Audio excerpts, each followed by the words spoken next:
जगमग करती एक ज्योति परम धाम से आई।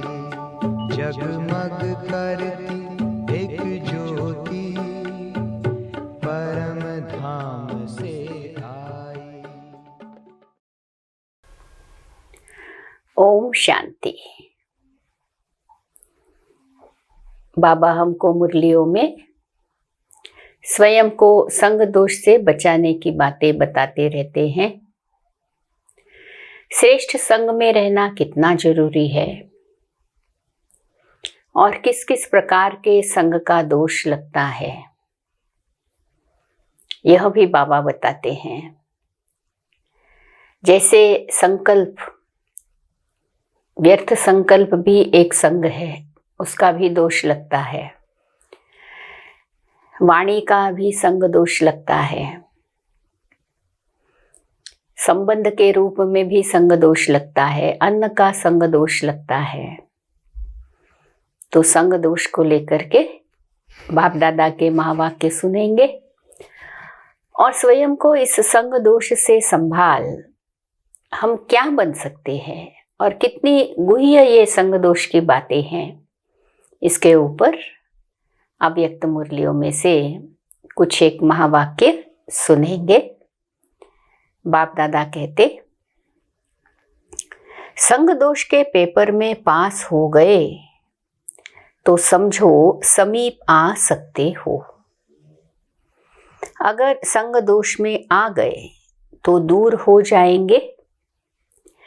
फिर न निराकारी वतन में, न अभी संगम युग में, न भविष्य में पास रह सकेंगे। कितना जरूरी है स्वयं को संग दोष से बचाना, क्योंकि संग दोष के पेपर में पास होना ही बाप दादा के समीप आना है। एक संग दोष तीनों लोकों में दूर हटा देता है। एक संग दोष से बचने से तीनों लोकों में, तीनों कालों में बाप के समीप रहने का भाग्य प्राप्त कर सकते हो। संग दोष से बचना है और ईश्वरीय संग में रहना है। अनेक संग छोड़ना है, एक संग जोड़ना है। ईश्वरीय संग सिर्फ शरीर से नहीं होता है, लेकिन बुद्धि द्वारा भी ईश्वरीय संग में रहना है। स्थूल में नजदीक रहे किसी महारथी के या मम्मा बाबा के या दादियों के, अच्छा है, भाग्य है। लेकिन बाप दादा विशेष कह रहे हैं कि बुद्धि से ईश्वरीय संग में रहना है। बुद्धि सदैव ईश्वरीय संग में रहे और स्थूल संबंध में भी ईश्वरीय संग रहे। जितना हो सके स्थूल संबंध में भी ईश्वरीय संग में रहना, ये हमारी सेफ्टी है। कलयुगी मनुष्यों से जितना सिर्फ तोड़ निभाने अर्थ संबंध रखो वह ठीक है, नहीं तो उनके संग का प्रभाव हमारे ऊपर पड़ सकता है। इसलिए बाबा कह रहे हैं जितना हो सके स्थूल ईश्वरीय संग में तो रहो, लेकिन बुद्धि से तो सदा ही ईश्वरीय संग में रहो। बुद्धि सदैव ईश्वरीय संग में रहे। इस संग के आधार पर अनेक संग दोष से बच जाएंगे। फिर सिर्फ ट्रांसफर करना है। क्या ट्रांसफर करना है? कोमलता को कमाल में परिवर्तन करना है ना। संग दोष में आने का कारण ही कोई न कोई प्रकार की एक कोमलता रहती है। बाबा कहते हैं बहुत अपने आप से उस विषय में एकदम स्ट्रिक्टली डील करना है, कोमल नहीं बनना है, लेकिन कमाल दिखानी है। एक तो स्वयं संग दोष में नहीं आना है, और फिर दूसरे जब थोड़ी ऐसी वैसी बात करते हैं तो उसमें क्या करना है वहां भी बाप दादा बता रहे हैं। कोई गिराने की वृत्ति से व अपने संग दोष में लाने की दृष्टि से सामने आवे तो आप उनको सदा श्रेष्ठ संग के आधार से उसको भी संग दोष से निकाल श्रेष्ठ संग लगाने वाले बना दो।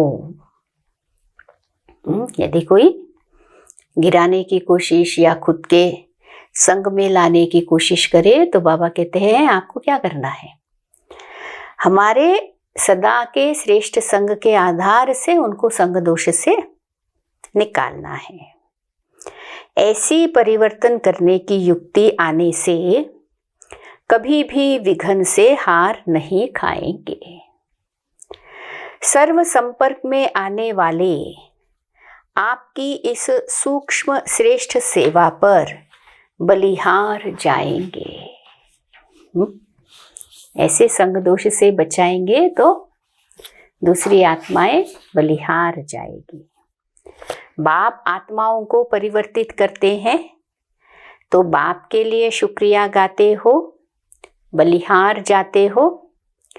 ऐसे सर्व संपर्क में आने वाली आत्माएं आप लोगों का शुक्रिया मानेगी।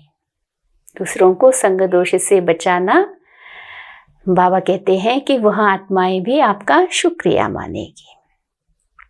एक ही सहज युक्ति है ना, यह सहज युक्ति अपनाओ और खुद ईश्वरीय संग में रहे।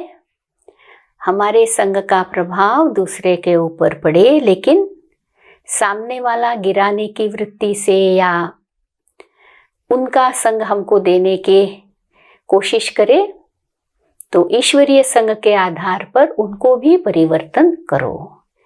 ये बहुत सूक्ष्म सेवा और ऊंची सेवा कह रहे हैं बाप दादा। ओम शांति।